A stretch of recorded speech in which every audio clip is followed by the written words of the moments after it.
और हमें तो कई जगह से फ़ोन आया कि बड़ा अच्छा हो गया।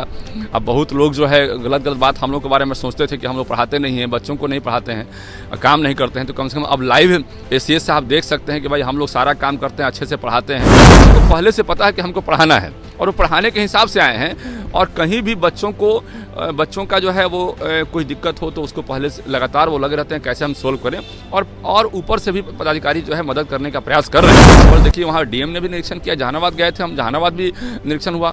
अभी हम स्कूलों में भ्रमण किए, गया में भी स्कूलों में भ्रमण किए। कहीं कोई शिक्षक ने हमको एक बात नहीं बोला कि हाँ ये गलत हो रहा है। हमने शिक्षकों को बोला कि आप काउंसिल कीजिए, गार्जियन को काउंसिल कीजिए कि भाई आप अपने बच्चों को पढ़ाने के लिए भेजिए। ये बच्चे आपके भविष्य हैं। गार्जियन भी नहीं समझ पाते हैं कि हम अपने बच्चों को काम पर बचपन में लगा दें और कुछ समय के लिए स्कूल भेजें कि स्कूल भेजना चाहिए। कोचिंग संस्थान जो चल रहे हैं पूरे बिहार में, जो बच्चे नहीं आ रहे हैं, स्कूल टाइम पर कोचिंग संस्थान को नहीं चलना चाहिए। हम तो इसका विरोध भी करेंगे, लिखित विरोध करेंगे इसका। जेपीएमएलसी जीवन कुमार है इस वक्त हमारे साथ जुड़ेंगे, बात करेंगे। जीवन जी, इन दिनों एसीएस एस सिद्धार्थ के द्वारा लाइव इंस्पेक्शन किया जा रहा है तमाम अनेक स्कूलों का। जो शिक्षक है वो डरे हुए, सहमे हुए, कैसे देख रहे हैं इस लाइव इंस्पेक्शन को? नहीं, ऐसा नहीं, शिक्षक लोग खुश हैं वहाँ पर, ऐसा नहीं है। हमको तो बहुत मैसेज आ रहा है।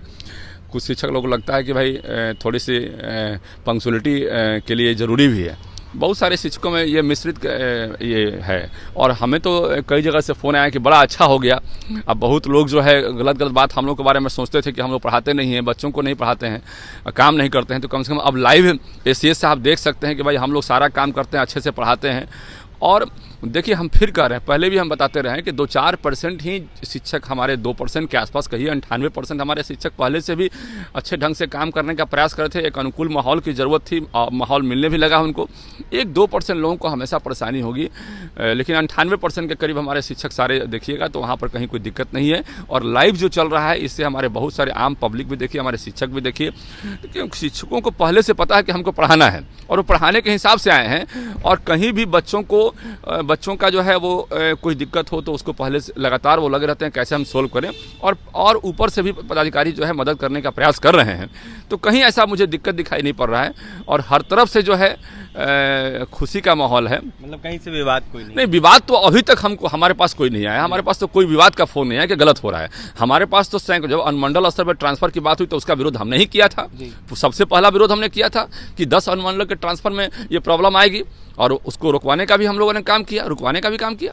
तो अभी जो स्थिति है, ऐसा कोई भी पूरे बिहार से एक भी फ़ोन टीचर्स का नहीं। हम तो लगातार विजिट भी कर रहे हैं। अभी अरवल गए थे, डीएम साहब भी वहाँ अरवल देखिए, वहाँ डीएम ने भी निरीक्षण किया। जहानाबाद गए थे हम, जहानाबाद भी निरीक्षण हुआ। अभी हम स्कूलों में भ्रमण किए, गया में भी स्कूलों में भ्रमण किए। कहीं कोई शिक्षक ने हमको एक बात नहीं बोला कि हाँ ये गलत हो रहा है। यदि कोई ऐसा मन में बात होता तो हमको बोलते ना, ऐसा कहीं से कोई अभी तक नहीं आया है। जीवन जी, जो जांचें जारी है, जो लाइव वीडियो कॉल पर जांच कर रही है एसीएस, इसको देखते हुए सवाल उठने लगा है। सवाल ये उठ रहा है कि शिक्षक कैसे बच्चों को लाएंगे? जब एसीएस वीडियो कॉल करते हैं तो पूछते हैं बच्चे कम क्यों हैं, क्यों नहीं आ रहे? तो ऐसे में शिक्षक इस पर क्या कर सकते? देखिए, इस पर तो हम लोगों ने काम भी करने का प्रयास किया है, थोड़ा काम भी कर रहे हैं। प्रॉब्लम तो है, बच्चे जो जिस परिस्थिति में बच्चे नहीं आ रहे हैं, किन परिस्थितियों में एक्चुअली ग्रामीण बच्चे जो है नहीं आने का बहुत सारा फैक्टर्स भी है।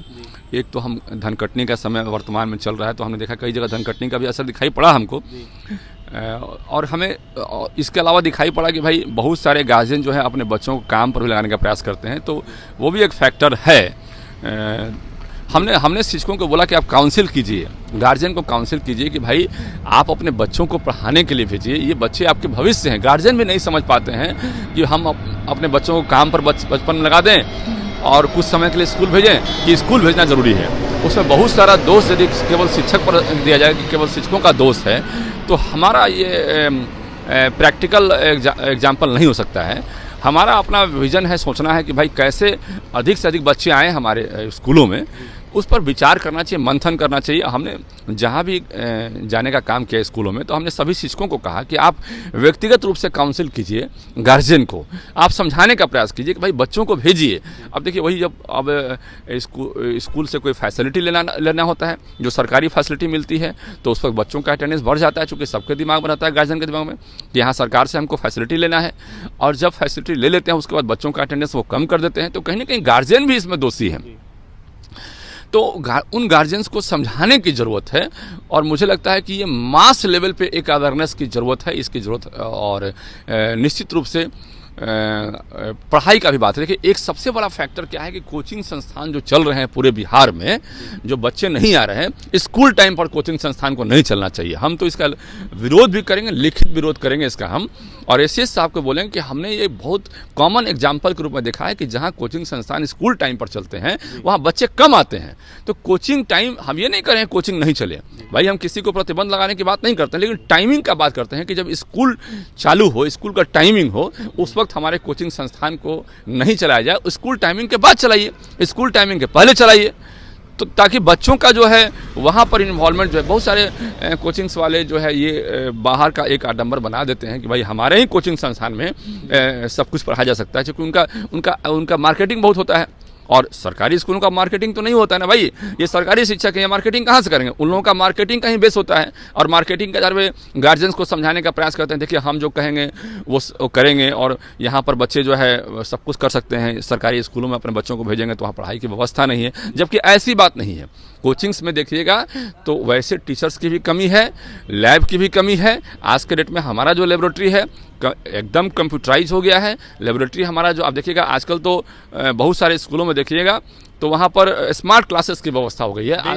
बेंच डेस्क और भवन को लेकर भी मांग करेंगे? नहीं, बहुत लगातार सरकार जो है बेंच डेस्क भवन जो है देने का काम कर रही है, और जहाँ कमी है मैं जब सरकार देना बंद करेगी और ज़रूरत होगी तो मैं जरूर रूप से खड़ा हो जाऊँगा। हाँ, लेकिन अभी लगातार हर जगह सरकार जो है देने का काम कर रही है, बेंच डेस्क भवन देने का काम कर रही है, प्रोसेस में चल रहा है, पाइपलाइन में चल रहा है, तो ये काम हो रहा है। अभी केवल एक दिक्कत समझ में आ रही है जो बच्चों के भविष्य के लिए भी जरूरी है, और वो ये दिक्कत है कि भाई स्कूल टाइमिंग पर कोचिंग संस्थान बंद हो, ताकि बच्चों का जो है जितना इनरोलमेंट हुआ है उतना अटेंडेंस भी हो। देखिए अटेंडेंस उतना हो, कोचिंग संस्थान को देखते हुए कहीं ना कहीं बंद किया जाए स्कूली टाइमिंग को देखते हुए। जीवन कुमार बीजेपी एमएलसी थे, लाइव इंस्ट्रक्शंस को लेकर अपनी बातें रख रहे थे, वहीं क्या कुछ कहते हैं सिद्धार्थ के जांचों को देखते हुए आपने सुना है। और तमाम खबरों के लिए MC24 के साथ बने हैं। बहुत बहुत धन्यवाद।